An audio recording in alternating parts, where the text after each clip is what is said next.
To person सभी सम्मानित श्रोताओं को मेरा शाम का नमस्कार। जैसा कि हमारे देश के वर्तमान प्रधानमंत्री कह रहे हैं, साल भर सोना मत खरीदिए, डीजल पेट्रोल मत इस्तेमाल करिए, गैस कम इस्तेमाल करिए।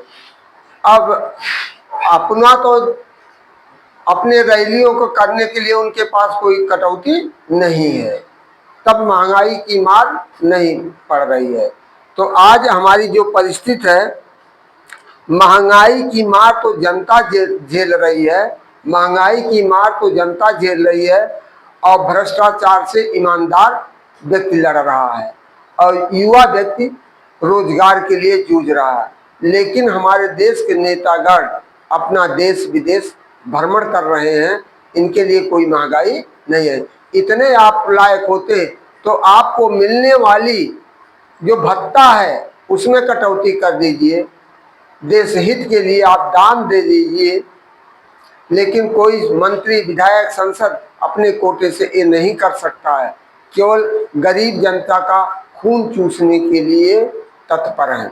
तो ये तो हो गई हमारे देश के वर्तमान परिस्थिति की बात कि जो हमारी सरकार वर्तमान स्थिति आई है, ये हमको फिर पुराने रीति रिवाजों की तरफ ले जाना चाह रही है, धकेल दे।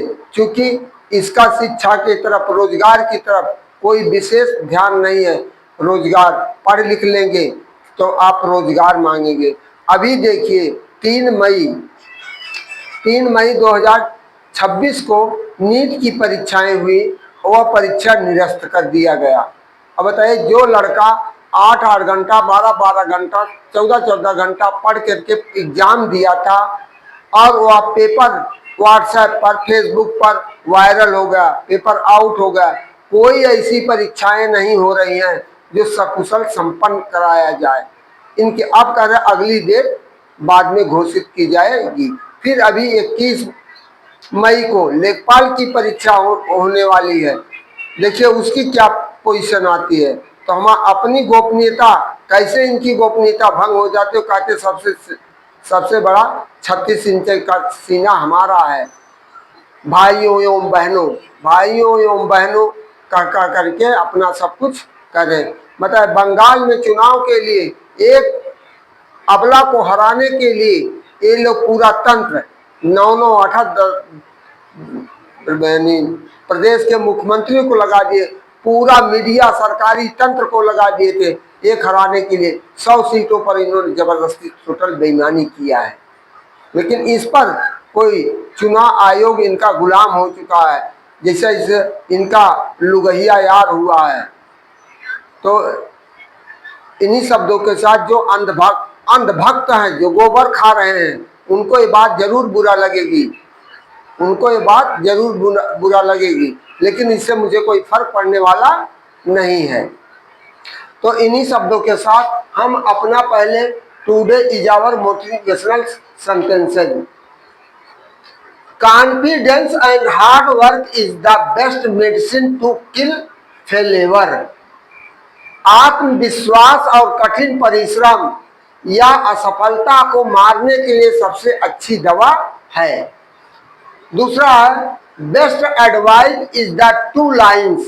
सबसे अच्छी सलाह 2 पंक्ति है। Silence is the best answer for all questions. चुप रहना सभी प्रश्नों का सबसे अच्छा उत्तर है। दूसरा, smiling is the best reaction in every situation. मुस्कुराना प्रत्येक परिस्थितियों में यह सबसे स्थिति अच्छी होती है। हिंदी में है, अगर मंजिल को पाना है तो अपना रहनुमा खुद बनो। अगर मंजिल को पाना है तो अपना रहनुमा खुद बनो, क्योंकि वो अक्सर भटक जाते हैं जिन्हें सहारा मिल जाता वो अक्सर अपना रास्ता भूल जाते हैं। चौथा है वन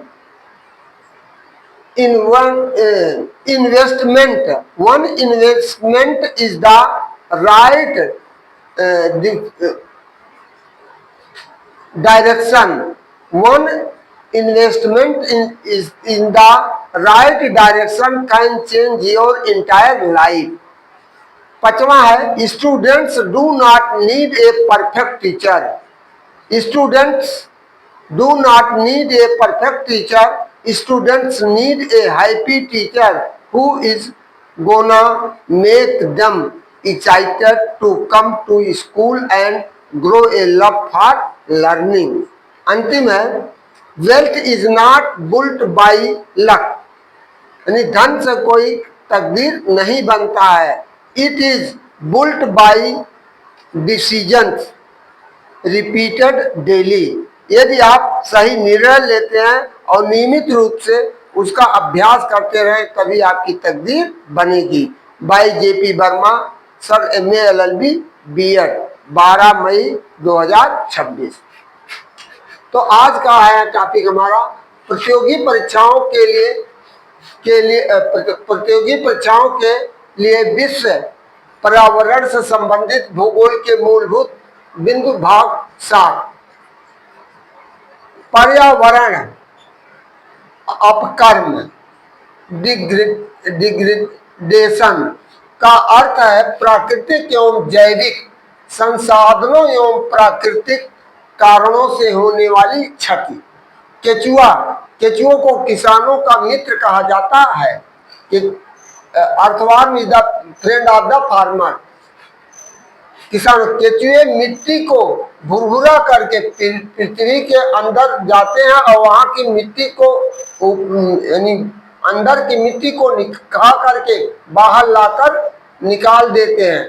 केचुए मिट्टी को भुरभुरा करके उसके भीतर वायु जाने का मार्ग बना देते हैं, जिससे मिट्टी की नमी धारण क्षमता में वृद्धि हो रही है. लेकिन आज केचुओं की कमी हो जा रही है क्योंकि इंसेक्टिसाइड और पेस्टिसाइड दवाओं का प्रयोग हम खेतों में उपज बढ़ाने के लिए कर रहे हैं, जिससे इनकी दिन प्रतिदिन घट रही है तथा मिट्टी में उपजाऊ बनाती है. कार्बन उत्सर्जन में सर्वाधिक योगदान देने वाले मुख्य देश हैं चीन 22%, अमेरिका 20%, यूरोपीय संघ 14% और भारत 5.5% है. अंतरराष्ट्रीय अम्ल वर्षा सूचना केंद्र ओस्लो नॉर्वे में है. सर्वाधिक अम्लीय वर्षा नॉर्वे में होता है. Stockholm Sweden. पर्यावरण संरक्षण की दिशा में यह प्रथम वैश्विक सम्मेलन 1972 में हुआ था. इसी में UNEP united nation environment programme गठन का निर्माण हुआ था तथा 5 जून को ही विश्व पर्यावरण दिवस मनाने की परंपरा वहीं से शुरू हो गई. इको मार्क पर्यावरणीय शुद्धता, एग मार्क खाद्यान्न शुद्धता का प्रतीक चिन्ह है. रेड डाटा बुक संकटग्रस्त जीवों को दर्शाने वाली तथा ग्रीन हाउस डाटा बुक प्रजातियां विविधता से संबंधित पुस्तक है. अर्थ आवर पर्यावरणीय संस्था world wide fund for nature द्वारा 2007 में ऑस्ट्रेलिया से शुरू हुआ. इसका उद्देश्य ऊर्जा संरक्षण एवं ग्लोबल वार्मिंग के विरुद्ध जागृति. भारत इसमें 2009 में भाग लिया अर्थात 2009 में शामिल हुआ. डॉल्फिन एक मछली होती है जो समुद्रों में पाई जाती है. भारत में राष्ट्रीय जलीय जीव घोषित किया गया है. डॉल्फिन को भारत में राष्ट्रीय जलीय जीव घोषित किया गया है. इसकी सर्वाधिक संख्या गंगा नदी में पाई जाती है. इको स्टेट टॉपिक है. हिमाचल प्रदेश को कहा जाता है. इको स्टेट किस प्रदेश को?